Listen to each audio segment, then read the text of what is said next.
Assalamualaikum. Halo guys, jumpa lagi bersama saya Wan di channel Wonder TV.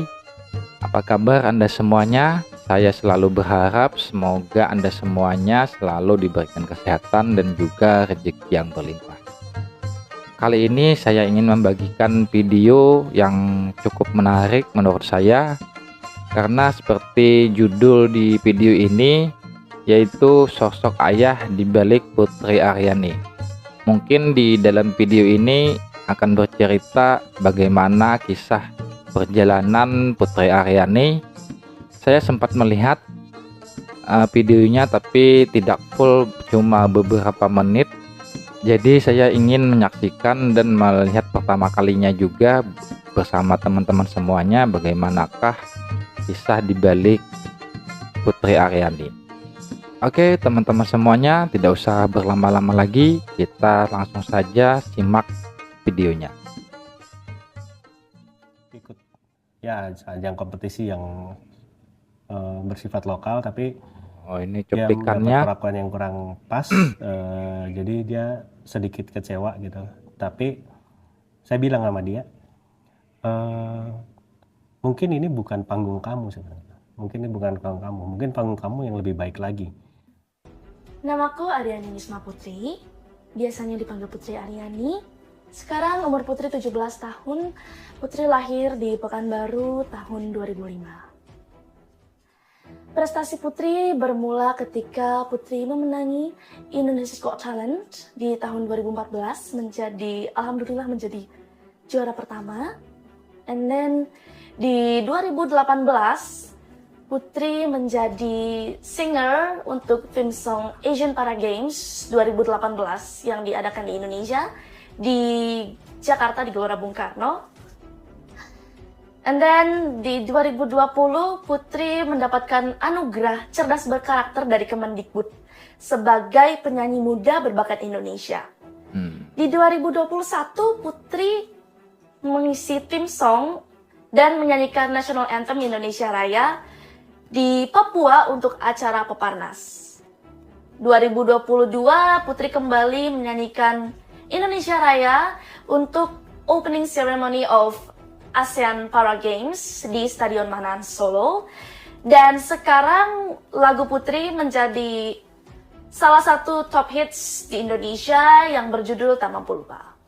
Selama ini Putri tumbuh dan hidup dengan rasa bahagia karena mama dan papa dan juga keluarga itu nggak pernah beda-bedain Putri sama saudara-saudara Putri yang lain. Itu adiknya Putri itu selalu semangat, selalu bahagia, dan Putri berharap juga teman-teman yang lain bisa bahagia seperti Putri. Amin. Yang paling membuat Putri semangat untuk terus berkarya karena kita itu sama dan Putri melakukan apa yang Putri sukai.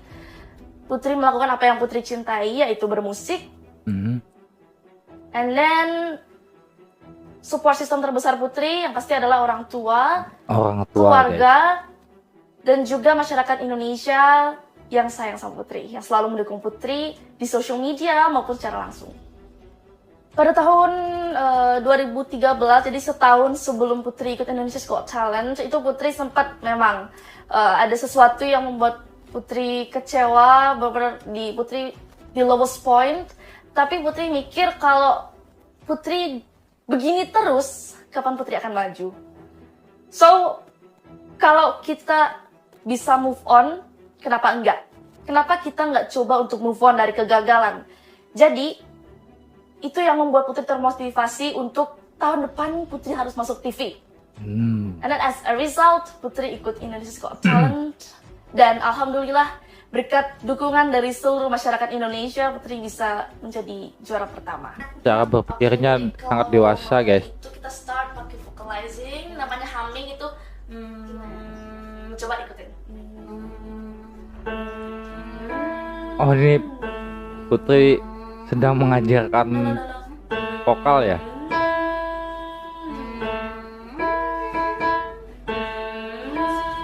Do sol, do sol kan do re mi fa sol gitu kan. Berarti dia langsung do sol gitu. Do sol. Nah, turun, naik. Naik lagi. Ayo. Siapa itu ya? Ibu-ibu itu ya? Ya. Oke, dan sekarang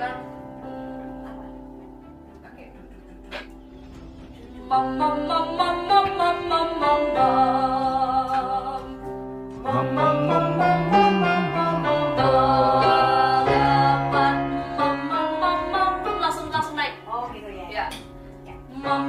3, 4. Ngikutin guys. 3, 4. Mama mama mama mama mama. 3, 4. Mama mama mama mama mama. Relax, nafas. Mama mama mama mama Semakin tinggi, semakin mama. mudah. Nafas. Mama mama mama mama mama. Asik juga ya guys. Mungkin begitu Putri cara menyukai latihannya. musik, memang sejak dini kita selalu perkenalkan Putri dengan musik. Saya sendiri juga Ini hobinya ayahnya bermain Putri musik. ya? Jadi dari saya SMP saya sudah bermain musik. Oh. Cuman memang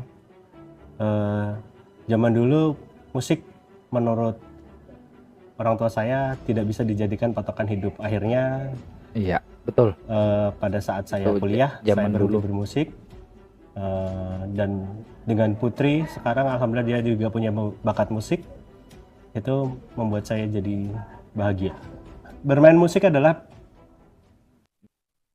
Jadi bakat musik yang Putri dapat itu ternyata turunan dari ayahnya juga guys. pilihan Putri, karena Putri merasa dengan dia bermain musik dia menemukan belahan jiwanya, dia menemukan sesuatu yang lain yang dia bisa nikmati dengan sesungguhnya. Jadi dia bilang ke saya bahwa pada saat dia main piano, pada saat dia bernyanyi itu kayak ada yang ngomong sama dia. Jadi kayak piano itu bercerita dengan dia, kayak dia bisa ngobrol dengan sahabatnya sendiri. Makanya pada saat dia menciptakan sebuah karya atau sebuah lagu, menurut saya pribadi menjadi lagu-lagu yang bisa kita nikmati dengan nyaman gitu, karena memang Putri menaruh hatinya pada setiap ciptaan dia. Jadi kalau untuk alat musik yang pertama kali dia kenal adalah piano. Jadi memang sengaja saya kenalkan dengan piano karena menurut saya itu alat musik yang paling efektif dan efisien yang bisa Putri mainkan. Karena saya pribadi pada saat kalau saya main piano saya juga nggak pernah melihat tutsnya. Jadi saya rasa itu bisa saya implementasikan dengan anak saya. Tapi yang mengejutkan adalah tanpa didampingi guru profesional. Jadi Putri dari kecil hanya punya sparring partner untuk bertanya, bercerita, tapi guru secara khusus dia nggak ada. Itu dia bisa menemukan cara dia bermain sendiri, sehingga notasi-notasinya yang dikeluarkan Putri itu menjadi ciri khasnya Putri, bisa dilihat dengan karya-karyanya. Jadi Putri ini menurut saya belajar secara otodidak dan juga ya tadi bakat alami yang dia bawa sejak lahir juga, yang terus dia asah dan dia dalami sejak kecil sampai sekarang ini. Putri, notasi-notasi yang dia ciptakan itu menjadi signaturenya dia. Ikut ya ajang kompetisi yang bersifat lokal, tapi dia mendapat perlakuan yang kurang pas, jadi dia sedikit kecewa. Oh, pernah mendapatkan Tapi perlakuan kurang pas. saya bilang sama dia, mungkin ini bukan panggung kamu sebenarnya. Mungkin ini bukan panggung kamu. Mungkin panggung kamu yang lebih baik lagi. Ada sosok ayah Tiba-tiba yang dia ngomong sama saya, menguatkannya. "Pak, aku pengen ikut audisi Indonesia's Got Talent." Waktu itu kita masih tinggal di Pekanbaru, dan audisi itu yang ada hanya di Jogja, Jakarta, Surabaya, kota-kota besar, Medan. Dan Putri milih di Jogja waktu itu. "Anterin dong Pak ke Jogja untuk ikut audisi." Ya udah, kami sekeluarga nganterin dia, dan alhamdulillah dengan izin Allah dia mendapatkan juara pertama, dan itu menjadi titik awal untuk karir profesionalnya Putri di dunia musik. Setelah menang dia sempat dikontrak dengan sebuah record label di Indonesia, cuman memang mungkin karena usia juga, waktu itu Putri masih terlalu kecil sehingga mungkin dia mereka juga nggak ngerti harus treatment yang seperti apa buat Putri, karena saya masih ingat pada saat itu musik anak-anak juga sedang kurang jalan ya, jadi saya mengerti secara industri mereka juga pasti punya pertimbangan yang banyak. Akhirnya di 2017 awalnya adalah ya 2017 saya dikontak salah satu produser dari salah satu stasiun TV. Putri diajak untuk ikut berkompetisi lagi waktu itu di The Voice Kids. Jadi terus saya bilang sama mamanya, kayaknya kita harus handle Putri sendiri deh, saya bilang gitu. Jadi dan Putri buktikan waktu itu di The Voice dia sampai menjadi finalis. Setelah itu di 2018-19 saya dan mamanya memutuskan untuk ninggalin karir kita, ninggalin pekerjaan kita. Jadi kita fokus untuk anak-anak kita, Putri dan Devina dan Vania. Salut sama orang tua Putri Aryani karena beliau berani meninggalkan pekerjaan hanya untuk benar-benar mendukung anaknya.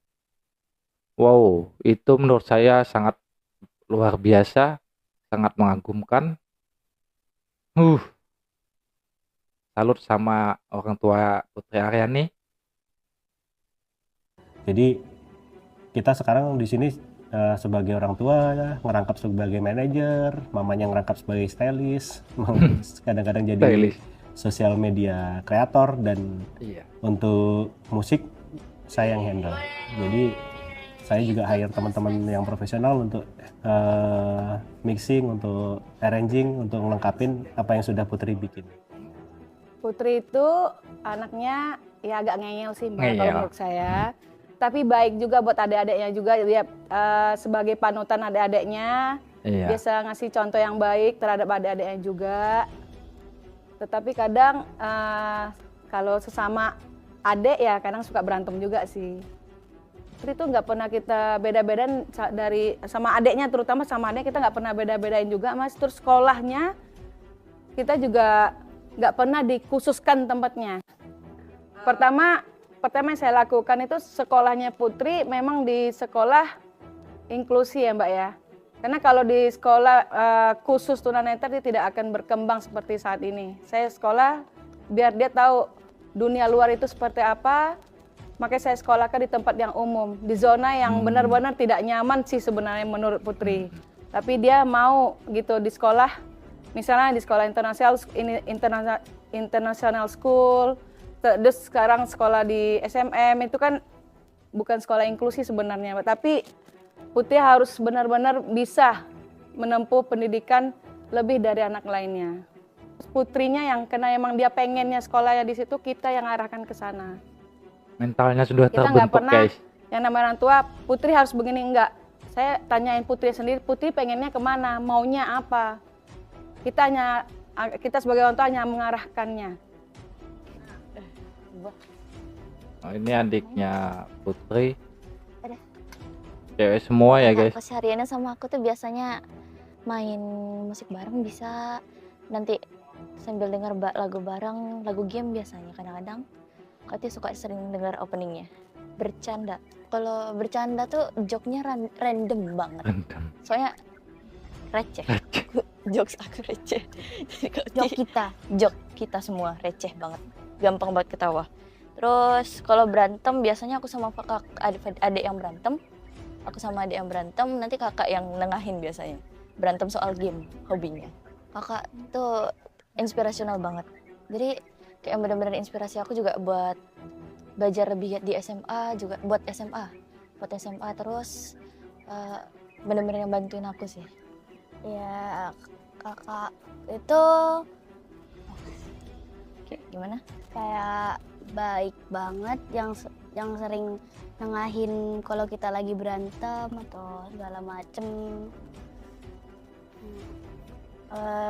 Yang bisa dicontoh itu nggak pantang menyerah. Terus benar kayak kalau misalnya emang udah Pantang menyerah kejar guys. satu mimpi itu benar-benar diraih banget.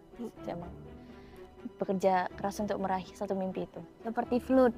Seperti flute apa? Dia kan pengen itu kan main flute. Terus benar-benar belajar main flute.